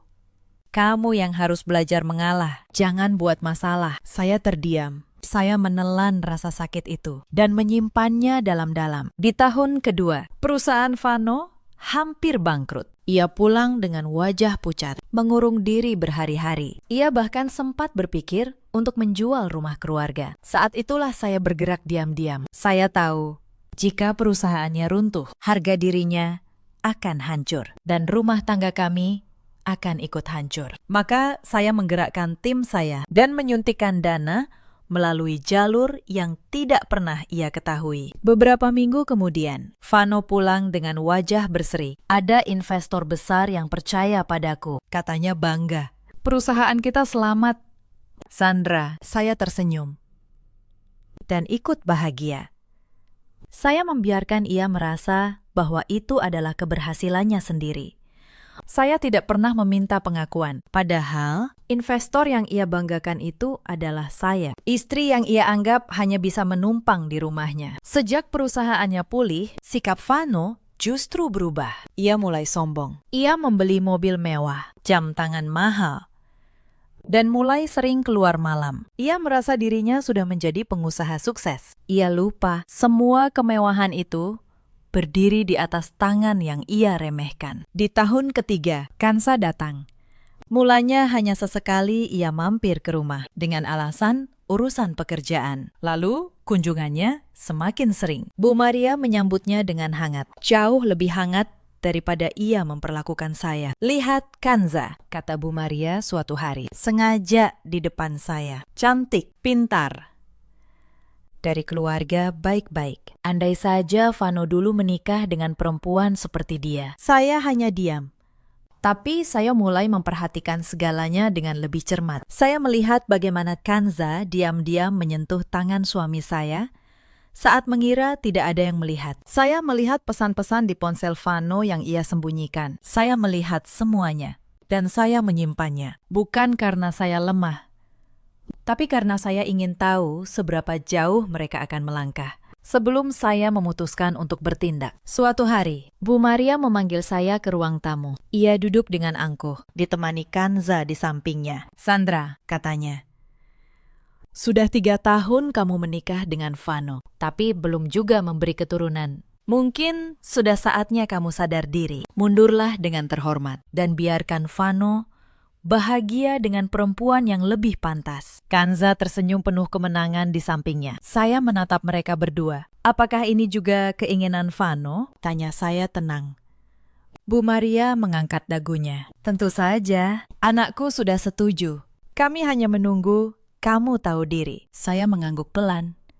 Saya tidak menangis. Saya tidak memohon. Saya hanya berkata, "Saya mengerti." Lalu saya berdiri dan kembali ke kamar saya. Di balik pintu yang tertutup, saya menyalakan laptop saya dan mulai memeriksa seluruh struktur keuangan yang menopang keluarga ini. Saya ingin memastikan satu hal, bahwa ketika saatnya tiba, saya bisa mengambil kembali semua yang pernah saya berikan dalam satu malam.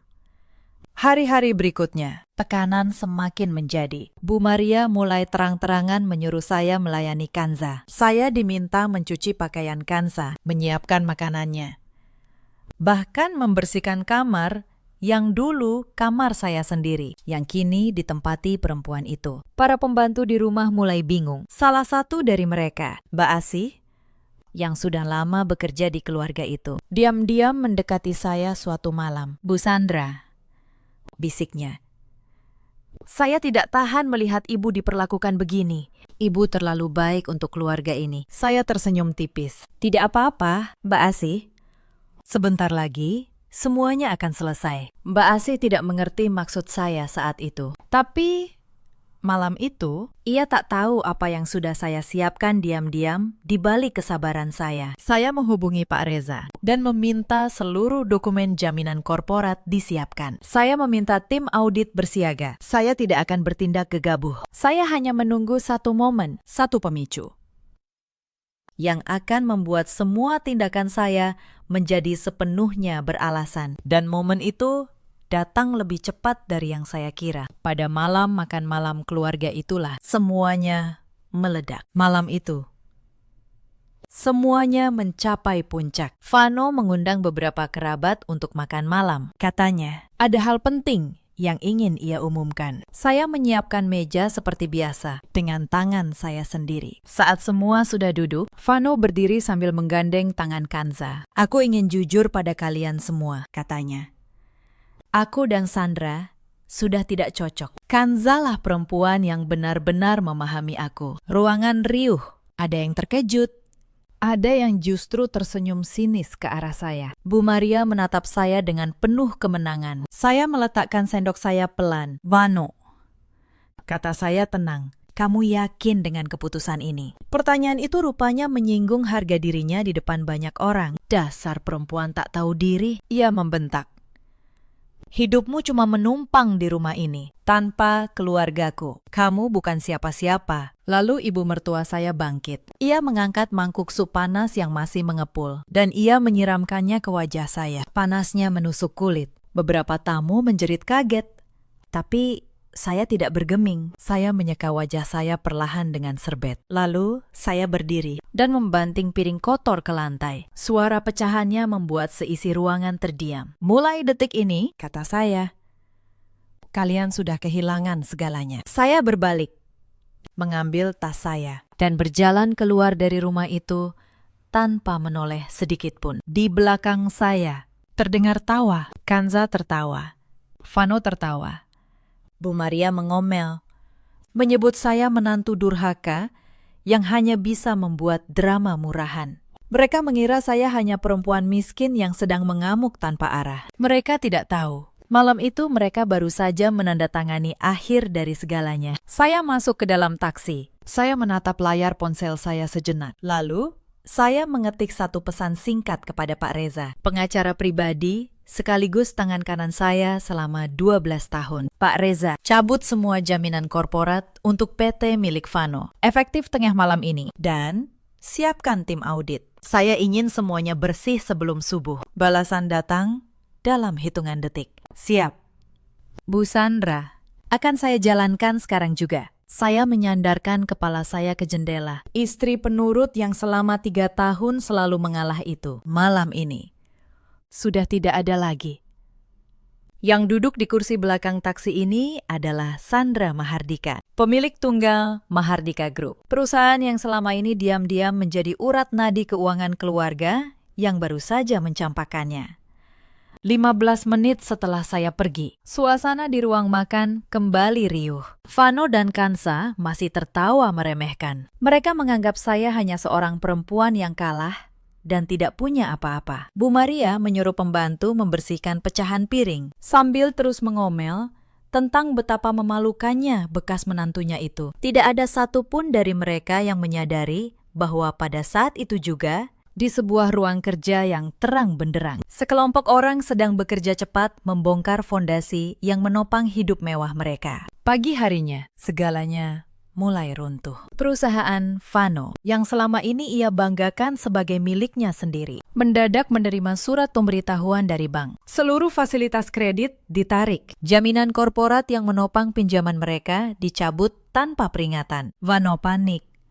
Ia menelepon ke sana kemari, tapi semua pintu tertutup. Ia tidak tahu jaminan yang selama ini menyelamatkan perusahaannya berasal dari satu sumber yang semalam ia usir dari rumahnya sendiri. Tagihan jatuh tempo yang selama ini bisa ditunda, kini menumpuk seketika. Nilainya mencapai puluhan miliar. Vano tidak punya cara untuk membayarnya dalam hitungan hari. Perusahaannya dinyatakan gagal bayar. Belum reda guncangan itu, datang pukulan berikutnya. Rumah megah keluarga Pratama di kawasan elit itu ternyata bukan sepenuhnya milik mereka. Rumah itu dibeli dengan dana talangan yang juga dijamin oleh grup saya lewat skema yang tidak pernah mereka pahami. Suatu pagi, sekelompok petugas pengadilan datang. Mereka membawa surat penyitaan resmi. Bu Maria turun dari tangga dengan wajah penuh amarah. Tidurnya terganggu dan ia merasa tersinggung melihat banyak orang asing di dalam rumahnya. Ia masih merasa dirinya nyonya besar yang berkuasa penuh. Berani sekali kalian masuk ke rumah saya, bentaknya sambil berkacak pinggang. Petugas itu menjawab tenang, mohon maaf.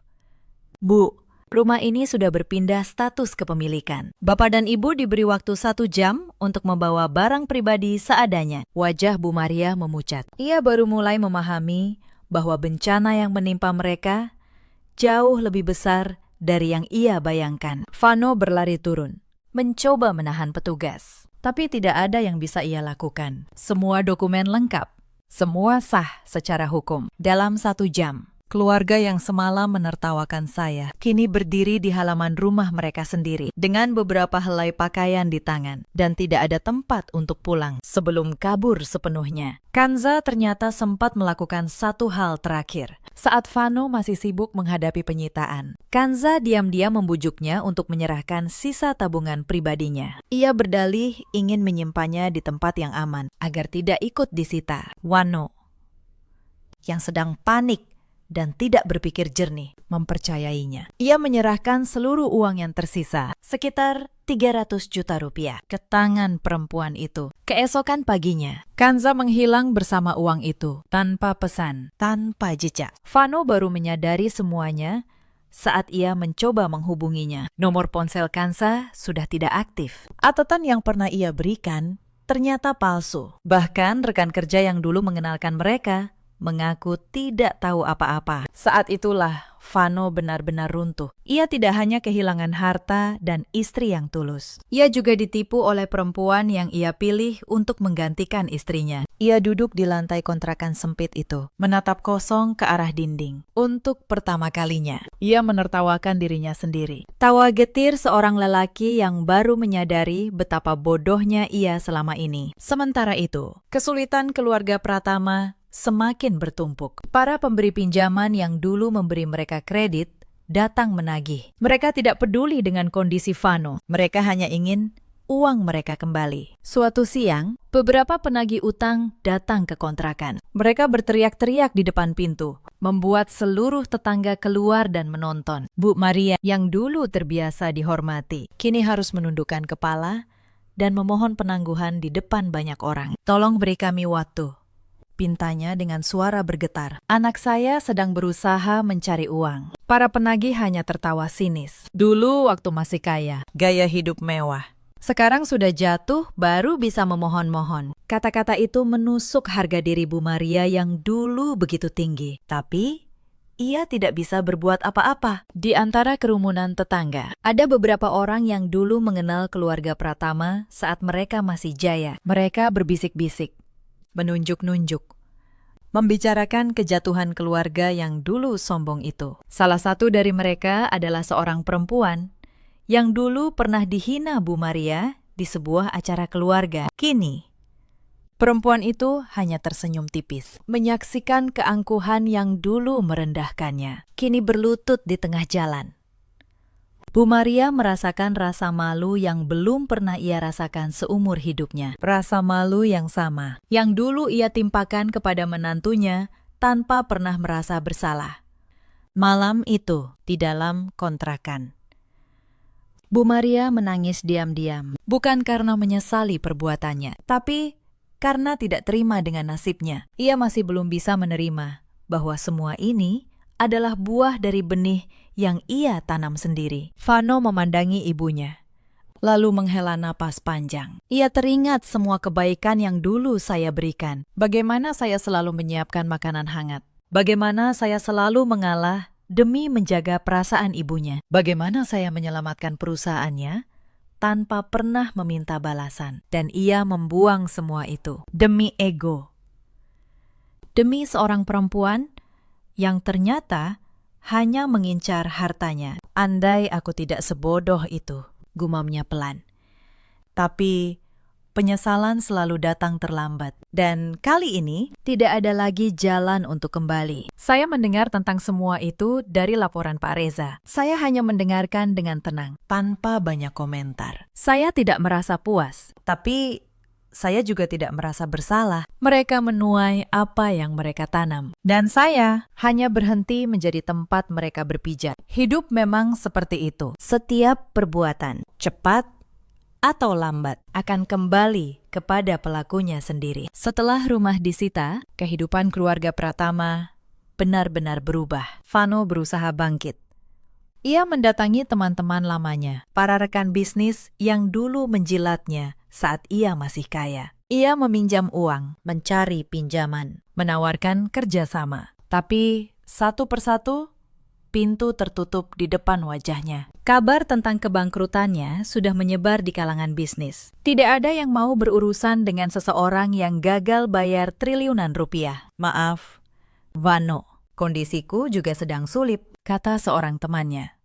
Sambil buru-buru menutup telepon, Vano mulai mengerti rasanya direndahkan. Rasa yang selama 3 tahun ia berikan kepada istrinya sendiri. Ia mencoba menjual sisa barang berharga yang berhasil ia selamatkan. Jam tangan mewah, beberapa perhiasan ibunya. Tapi nilainya jauh lebih kecil dari yang ia kira. Uang itu hanya cukup untuk bertahan beberapa minggu. Bu Maria semakin sering jatuh sakit. Tubuh tuanya tidak terbiasa dengan kondisi sesulit itu. Tidak ada lagi dokter pribadi. Tidak ada lagi obat mahal. Vano harus mengantre berjam-jam di rumah sakit umum. Sesuatu yang dulu tak pernah ia bayangkan. Di tengah keterpurukan itu, Anthony muncul kembali. Bukan untuk membantu, tapi untuk memanfaatkan. Ia membujuk Vano untuk melawan saya secara terbuka lewat media. Kita putar balik ceritanya, kata Anthony. Kita buat publik membenci Sandra. Begitu namanya jatuh. Perusahaannya goyah. Dan kita bisa menuntut ganti rugi. Vano, yang sudah putus asa, menuruti rencana itu. Ia tidak sadar bahwa ia sedang menggali lubang yang lebih dalam untuk dirinya sendiri. Sementara itu, di kantor saya, tim audit bekerja tanpa henti. Pak Reza datang ke ruangan saya dengan setumpuk berkas. Wajahnya serius. Bu Sandra, katanya, kami menemukan sesuatu. Selama 2 tahun terakhir, ada aliran dana yang mencurigakan dari perusahaan yang dulu kita selamatkan. Vano memasukkan kontrak proyek, menggelembungkan biaya, lalu mengalirkan selisihnya ke rekening pribadi. Saya menerima berkas itu dan membacanya satu persatu. Setiap halaman adalah bukti. Setiap angka adalah jejak. Berapa totalnya? Tanya saya. Hampir 100 miliar, Bu. Dan sebagian mengalir ke rekening atas nama Anthony. Saya terdiam sejenak. Saya tidak terkejut. Tapi saya merasa lelah. Selama ini saya menyelamatkan perusahaan itu dengan tangan saya sendiri. Dan ternyata mereka mencuri dari dalam. Kumpulkan semuanya, kata saya akhirnya. Saya ingin setiap dokumen lengkap, setiap tanda tangan, setiap transaksi. Hitam di atas putih, jangan ada satu celah pun. Pak Reza mengangguk. Sudah saya duga Ibu akan berkata begitu. Tim sudah menyiapkan semuanya. Saya menyandarkan punggung saya ke kursi. Di luar jendela, kota Jakarta berkilau dengan jutaan cahaya. Saya teringat malam-malam saat saya membangun semua ini dari nol. Tidak ada yang membantu saya. Tidak ada yang percaya pada saya. Dan kini, orang-orang yang menikmati hasil kerja keras saya justru berusaha menghancurkan saya. Tapi saya tidak akan membiarkan itu terjadi. Beberapa hari kemudian, acara televisi yang menyudutkan saya itu tayang. Dan seperti yang sudah saya perkirakan, publik mulai termakan cerita palsu mereka. Tapi saya tidak panik. Karena saya tahu, kebenaran selalu punya cara untuk berbicara lebih keras dari kebohongan. Saya hanya perlu memilih waktu yang tepat untuk membukanya. Dan malam itu, di studio yang sama, di depan kamera yang sama, saya membuka semuanya. Mereka pindah ke sebuah rumah kontrakan sempit di pinggiran kota. Tidak ada lagi ranjang empuk. Vano dan Bu Maria terpaksa tidur di atas tikar tipis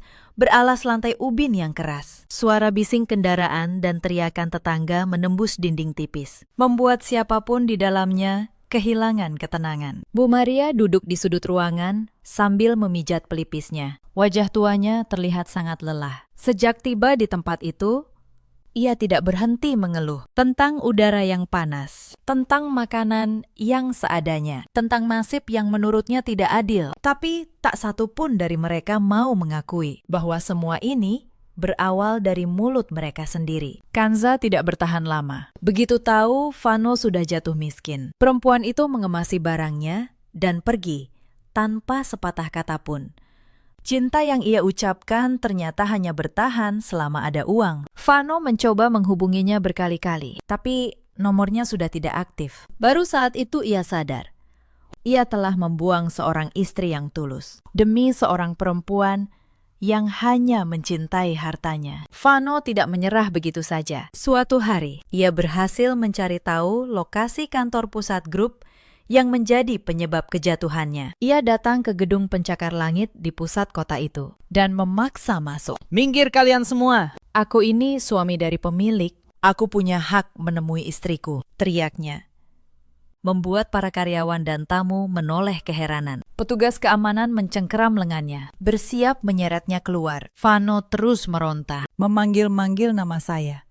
Tepat saat itu, meja resepsionis menerima sebuah panggilan internal. Petugas mendengarkan, mengangguk beberapa kali, lalu memberi isyarat kepada rekan-rekannya. Tahan dulu, beliau ingin menemuinya. Vano diantar masuk ke sebuah lift khusus, naik ke lantai paling atas. Pintu lift terbuka ke sebuah ruangan luas dengan dinding kaca yang menghadap seluruh kota. Dan di sana, di balik meja besar itu, duduk seorang perempuan yang sangat ia kenal. Saya, Vano terpaku, mulutnya terbuka, tapi tidak ada suara yang keluar. Butuh waktu lama baginya untuk mencerna kenyataan bahwa istri yang ia hina sebagai perempuan menumpang ternyata adalah orang yang mengendalikan semuanya. Sandra, jadi selama ini, kamu.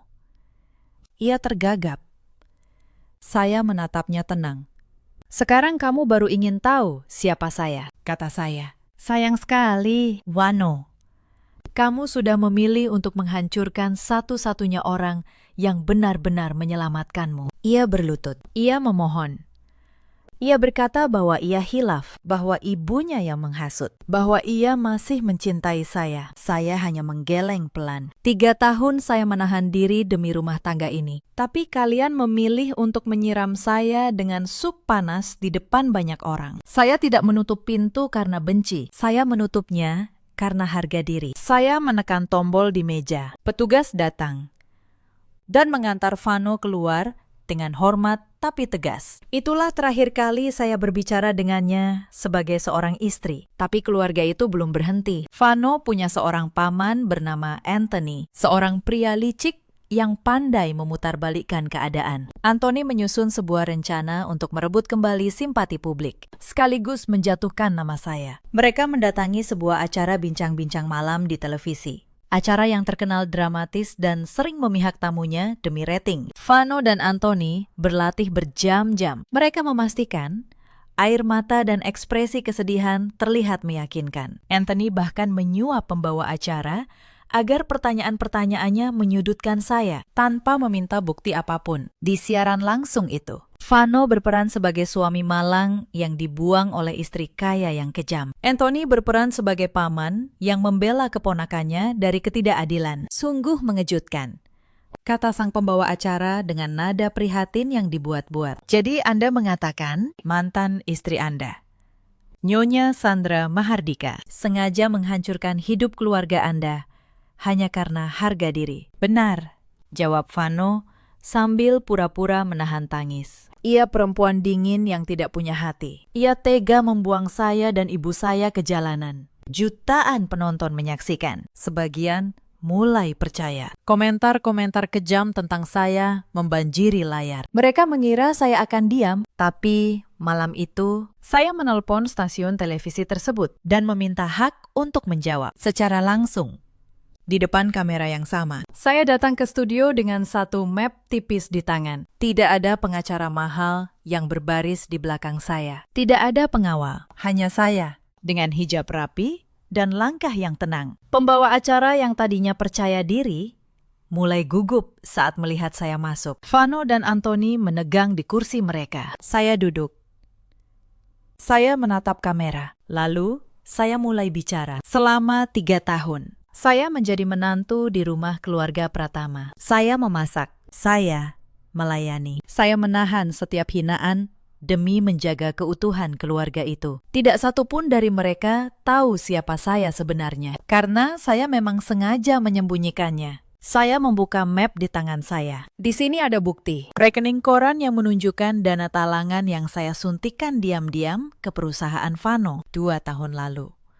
Saat ia hampir bangkrut. Jumlahnya 80 miliar rupiah. Lewat tangan ketiga. Agar ia tidak pernah tahu. Studio senyap.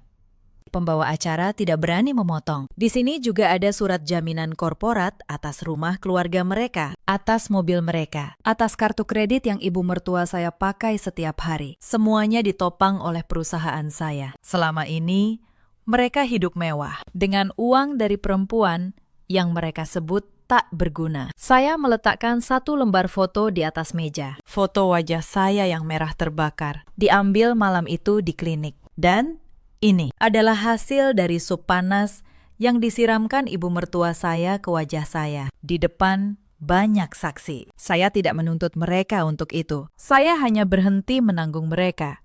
Kamera menyorot wajah Vano yang memucat. Anthony menunduk. Tak berani bicara. Pembawa acara yang tadi menyudutkan saya, kini hanya bisa diam. Dalam semalam, opini publik berbalik total. Orang-orang yang tadinya menghujat saya, kini menghapus komentar mereka. Nama Vano dan keluarganya menjadi bahan cibiran di mana-mana. Tapi itu belum yang terberat. Tim audit saya, yang sejak malam pertama saya perintahkan bekerja, menemukan sesuatu yang jauh lebih besar selama bertahun-tahun. Vano ternyata diam-diam menggelapkan dana dari perusahaan yang saya selamatkan. Ia memasukkan dokumen kerjasama, menggelembungkan biaya proyek, dan mengalirkan uang ke rekening pribadinya serta rekening Anthony. Semua itu kini terdokumentasi rapi. Hitam di atas putih. Saya menyerahkan seluruh temuan itu kepada pihak berwajib. Bukan sebagai dendam, tapi sebagai tanggung jawab. Uang yang ia gelapkan adalah uang yang merugikan banyak orang. Roda hukum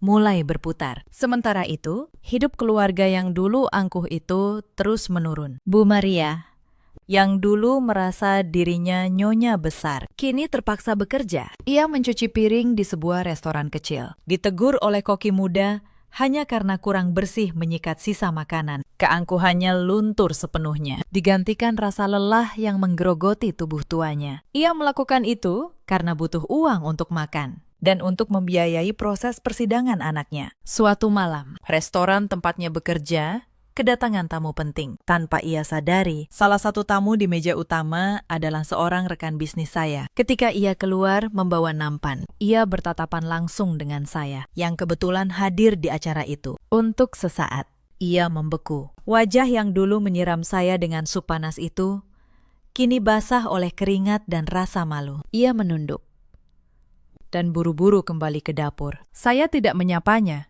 Saya hanya melanjutkan percakapan saya, karena bagi saya, ia sudah tidak lagi penting. Kanca, perempuan yang dulu mengira telah menemukan jalan menuju kekayaan, terus mencari mangsa baru. Suatu malam, di sebuah pesta, ia mengincar seorang pria muda tampan berpakaian mahal. Ia sengaja menabrakkan bahunya, lalu memasang wajah terkejut yang dibuat-buat. Aduh, maaf. Saya tersandung dan tidak sengaja menumpahkan minuman ke Anda, katanya dengan tatapan menggoda. Tapi pria itu hanya tersenyum dingin. Saya tahu trik ini, Mbak Kansa. Kebetulan saya kenal seseorang yang pernah Anda incar sebelumnya. Reputasi Anda sudah lama tersebar di kalangan kami. Wajah Kanza memucat. Di ruangan penuh orang penting itu, ia dipermalukan oleh reputasinya sendiri. Ia keluar tergesa tanpa pernah kembali. Tidak ada satupun dari mereka yang menyadari bahwa dunia yang dulu mereka kira bisa mereka permainkan ternyata jauh lebih kecil dari ego mereka. Setelah saya membuka semua bukti di televisi malam itu, dampaknya menyebar secepat api. Pagi harinya, berbagai media memberitakan ulang kejadian itu. Judul-judul besar bermunculan. Publik yang semalam menghujat saya, kini berbalik mengecam Vano dan keluarganya. Pembawa acara yang menerima suap dari Anthony juga ikut terseret. Stasiun televisi memecatnya secara terhormat, lalu menyatakan permintaan maaf resmi kepada saya atas pemberitaan yang tidak berimbang. Anthony, yang merasa rencananya berbalik menyerang dirinya sendiri, mencoba melarikan diri.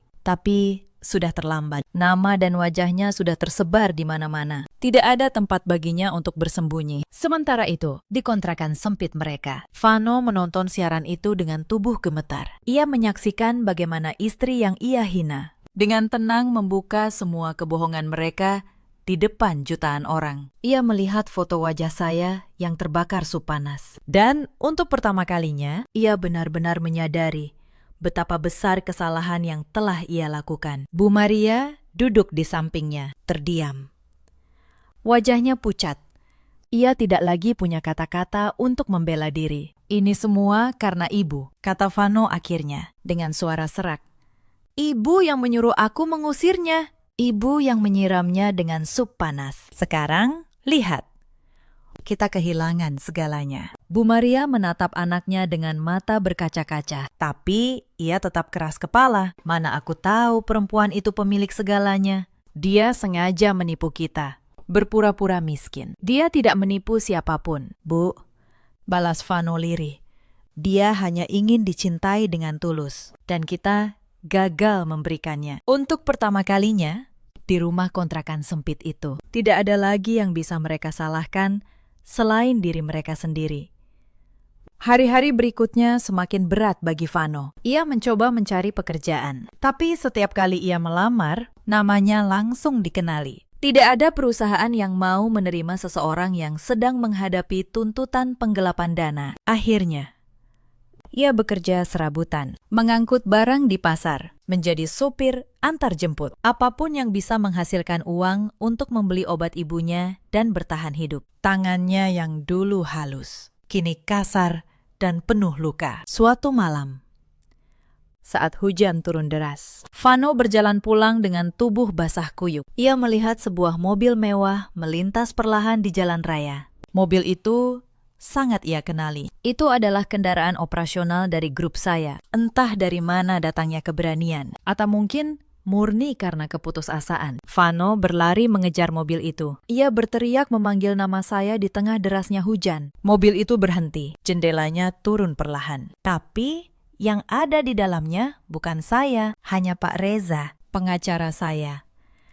Bu Sandra tidak ada di sini, kata Pak Reza, tenang. Beliau menitipkan satu pesan. Jika suatu hari kamu mencoba menemuinya. Vano berdiri kaku di tengah hujan. Apa pesannya? Pak Reza menatapnya. Beliau berkata, dia sudah memaafkan kalian. Bukan untuk kalian, tapi untuk dirinya sendiri. Agar dia bisa melangkah maju tanpa beban. Tapi memaafkan bukan berarti kembali. Pintu itu sudah tertutup selamanya. Lalu jendela mobil itu naik kembali. Dan mobil melaju pergi, meninggalkan Vano sendirian di tengah hujan. Malam itu, Vano menangis untuk pertama kalinya sejak semua ini terjadi. Bukan karena kehilangan harta, tapi karena kehilangan satu-satunya orang yang pernah benar-benar mencintainya dengan tulus. Saya tahu tentang pertemuan itu dari Pak Reza, tapi saya tidak merasa apa-apa lagi. Tidak ada amarah, tidak ada dendam.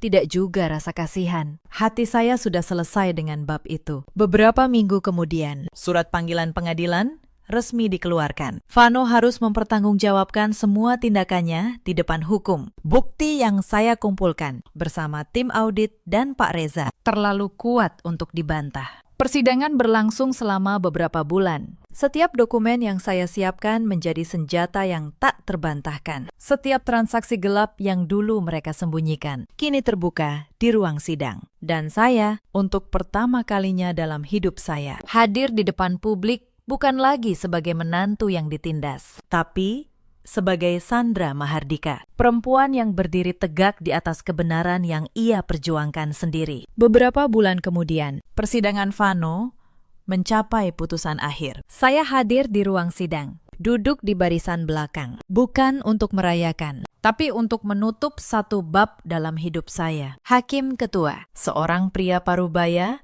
dengan wajah berwibawa, membacakan putusan dengan suara yang tegas dan jelas ke seluruh ruangan. Saudara Vano Pratama, secara meyakinkan dan tidak terbantahkan oleh bukti apapun, terbukti bersalah melakukan serangkaian tindak kejahatan berlapis, penipuan dalam tata kelola bisnis, pemalsuan dokumen kerjasama tingkat tinggi, serta penggelapan dana perusahaan yang merugikan banyak penanam modal, hingga kerugian mencapai triliunan rupiah. Suara ketukan palu hakim menjadi penanda berakhirnya kebebasan Vano. Saya menatapnya untuk terakhir kali. Pria yang dulu membentak saya sebagai perempuan tak berguna itu, kini berdiri dengan tubuh gemetar di antara dua petugas. Tidak ada lagi keangkuhan, tidak ada lagi tawa meremehkan. Saya bangkit dari kursi saya dan berjalan keluar dari ruang sidang tanpa menoleh. Di luar, langit Jakarta cerah, udara terasa ringan. Anthony, paman yang menyusun semua rencana licik itu, ikut terseret dalam kasus yang sama. Ia kehilangan seluruh hartanya dan namanya hancur di kalangan bisnis. Tidak ada lagi yang mau bekerja sama dengannya. Bu Maria menghabiskan sisa hidupnya dalam kesederhanaan yang dulu ia hina. Mencuci piring, tidur di kontrakan sempit, menanggung beban yang ia ciptakan sendiri. Sampai akhir, Ia tidak pernah benar-benar meminta maaf, dan saya pun tidak pernah menunggunya. Kanza menghilang. Tidak ada yang tahu kemana ia pergi. Reputasinya sudah menutup setiap pintu yang ingin ia ketuk. Sementara saya kembali ke kehidupan saya. Mahardika Group tumbuh semakin besar. Tidak ada lagi yang berani meragukan ketegasan kepemimpinan saya di puncak perusahaan. Suatu malam, salah seorang penasihat senior saya berdiri di sebelah saya, menikmati pemandangan kota dari lantai paling atas gedung kami. Ibu telah membuktikan kekuatan yang sesungguhnya, katanya pelan. Ibu berhasil membersihkan jalan hidup ibu dari semua yang dulu menghambat langkah. Saya menurunkan cangkir teh saya perlahan. Saya membetulkan letak hijab saya yang sedikit tertiup angin malam. Dan sebuah senyum tenang mengembang di bibir saya. Tatapan saya tidak lagi memancarkan kemarahan atau dinginnya dendam seperti malam itu. Mata saya kini hanya memancarkan ketenangan dari seseorang yang telah selesai dengan masa lalunya. Saya tidak menang karena saya kejam, saya menang karena saya berhenti membiarkan diri saya direndahkan. Cerita ini mengajarkan satu hal sederhana. Jangan pernah menilai seseorang dari penampilan luarnya. Dan jangan pernah mengira bahwa kesabaran seseorang perempuan adalah tanda kelemahan. Di luar sana, ada banyak perempuan yang seperti saya dulu. Mereka menahan hinaan, mengalah demi keutuhan rumah tangga, dan menyembunyikan kekuatan mereka demi dicintai dengan tulus. Kepada kalian, saya ingin berkata, harga diri kalian tidak pernah pantas ditukar dengan apapun. Ada juga banyak suami seperti Vano yang baru menyadari nilai seorang istri setelah ia pergi, yang mengejar bayangan kemewahan, lalu kehilangan satu-satunya orang yang benar-benar tulus mencintainya. Dan ada pula para ibu mertua seperti Bu Maria yang merasa kuasa mereka abadi, lalu lupa bahwa kebaikan seorang menantu bukanlah kewajiban yang bisa diinjak-injak. Dalam hidup, kita selalu punya pilihan. Memilih untuk terus menunduk, atau memilih untuk berdiri tegak saat harga diri kita diinjak. Saya memilih untuk berdiri. Dan sejak hari itu, saya tidak pernah lagi membiarkan siapapun menentukan nilai diri saya. Karena kekuatan sejati seorang perempuan tidak terletak pada amarahnya, melainkan pada keberaniannya untuk berkata cukup. Jika kisah ini menyentuh hati kalian, ceritakan pengalaman kalian di kolom komentar. Terima kasih sudah menemani sampai akhir. Sampai jumpa di kisah berikutnya.